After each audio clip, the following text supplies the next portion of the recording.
Hey, welcome back for another Firefight painting tutorial. Well, I guess another might be a strong word. I haven't done a official Firefight one yet. I've done a couple of Dead Zone, but they're interchangeable.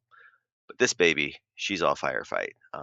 Today I'm working on an Accuser Interceptor. Um, I apologize, this model is large, so I try to keep as much of it in frame as I can, but she's a bit of a bear. So we're going to start off with priming it in Badger Stynylrez Res Black, and then we'll work over to a white zenithal highlight. All these are going through my Badger Patriot 105, the 0.5 needle, about 20 psi. With the priming complete, I switch over to using Pro Acryl Dark Neutral Gray. This is about a 1-to-1 mix with airbrush medium. Same airbrush, same needle, same psi.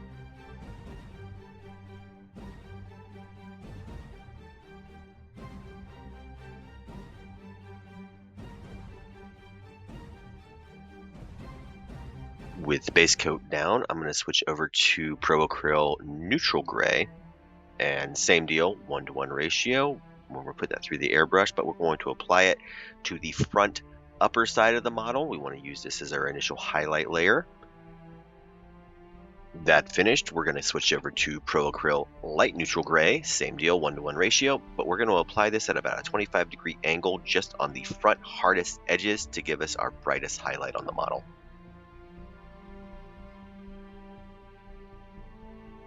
Over to the painting desk, we're going to use Army Painter Speed Paint Grim Black, and we're going to apply this to the burst lasers for the Accuser.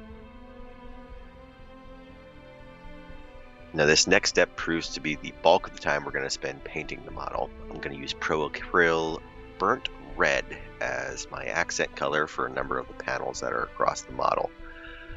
There's not a whole lot of rhyme and reason to this. It's just me looking at the model and seeing where I think a little color is going to be helpful to make the unit look a little more interesting. I do reference the box art for the model in a few spots just to kind of see what they did, but I eliminated the black that is on the model box and went with a much more just gray and red ship here. I've tried to work thin to let some of the highlight and zenithal work that we did initially with the airbrush play through. This is just one of those steps where it's slow and easy. Try not to mess up the paint job that you've already applied and get it down. It's not overly complicated. The hardest part of painting this model I found was just the size of it as far as being able to maneuver it and get it around. And there wasn't a lot of sub-assembly option because it was either paint it in 2 halves with the giant wings detached, which might have made some of the stuff easier, but I really wanted to be able to make sure that I had that nice uniform zenithal on it, so I assembled the bulk of it and painted it that way.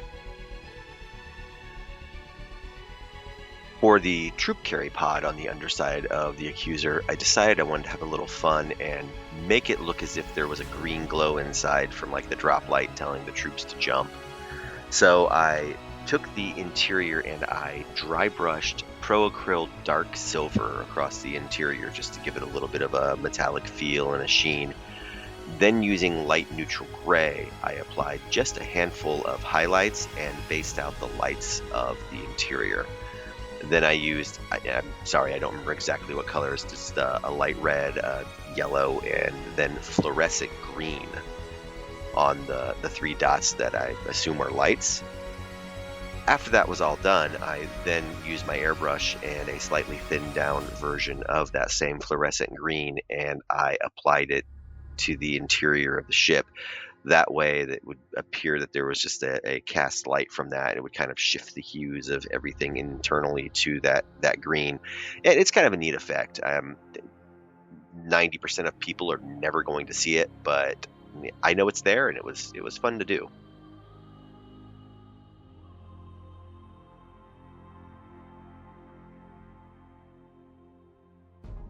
While I had the dry brush out for that troop pod, I went ahead and hit those burst lasers with the dry brush of dark silver.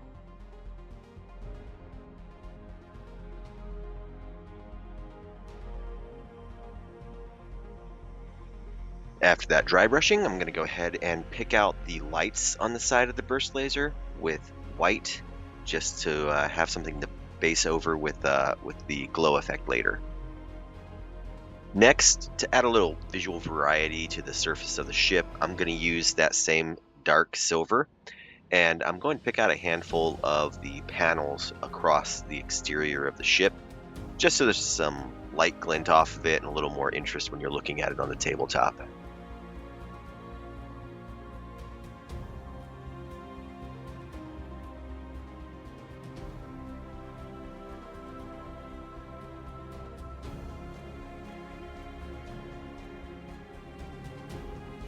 We're going to follow up on those dark silver panels with a light silver just on the edges to give it a little bit of a highlight.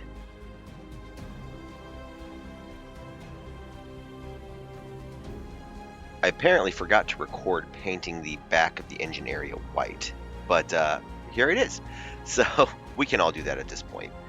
I'm going to take some very thinned down sky blue by Acryl and put it through the airbrush to create a glow effect on the back. Sorry, this is not the best footage. This thing was so large I was having trouble wheeling it into focus in camera.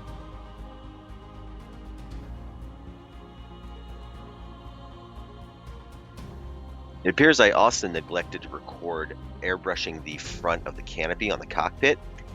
Pretty much the exact same process I used with the engines, except I used fluorescent red to get a glow off of the canopy, just to match the rest of my Enforcer army. But we're coming to an end here. These are the final touches. I'm going to use red Oxide by Acryl just to apply a little bit of an edge highlight on the red areas that we picked out earlier. And then we'll move into the final reveal of the model. This was a bear to paint on camera, and I apologize for that. I don't do this professionally, so this is very much an amateur gig. I hope you enjoyed it. I hope you found it useful, and that you'll hit that like button and maybe subscribe to the channel.